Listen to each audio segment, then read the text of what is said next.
Oh, thank you. I appreciate that. Okay. Thank you. I gave you time to think about what I wanted to say, but I couldn't think of it.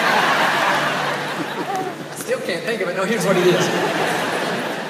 You know, I think another thing, how do I say this? You know, sometimes we can forgive other people, and that's so important, and we'll talk maybe a little bit more about this. It's so important to forgive others, but you know what I've learned?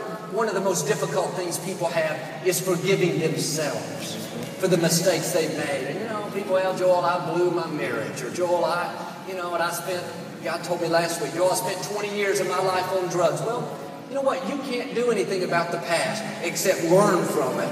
But you're not going to be who God created you to be if you're all down on yourself, feeling guilty, condemned. I've got too many flaws, too many weaknesses. No, learn to forgive yourself for the mistakes you've made. God's mercy is fresh and new every single morning. I said it earlier.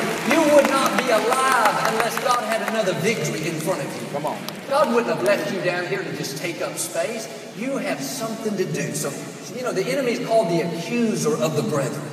He'll try to remind you of every mistake you've ever made. But I think about in the scripture, God's called the God of Abraham, the God of Isaac, and the God of Jacob. I can understand how he's the God of Abraham. Abraham was the father of our faith, a great man. Can understand how he's called the God of Isaac. Isaac was extremely obedient, even willing to be sacrificed. But when it says he's the God of Jacob, that doesn't make a lot of sense. Jacob was a deceiver. Jacob went around cheating people. You remember, he stole his own brother's birthright. Jacob was known for his poor choices. Yet God is called the God of Abraham, Isaac, and Jacob. What was God saying? I'm not just the God of perfect people.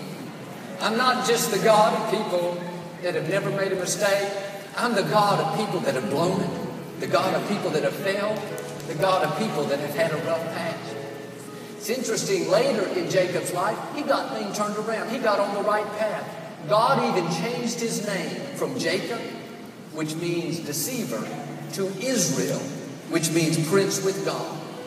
He could have been known as the God of Abraham, Isaac, and Israel. Right. That would have made more sense to me. That would have been politically correct. That was his new name once he was redeemed and restored. But no, God left it on purpose, the God of Abraham, Isaac, and Jacob, to forever settle it. I'm not just the God of perfect people, I'm the God of imperfect people too.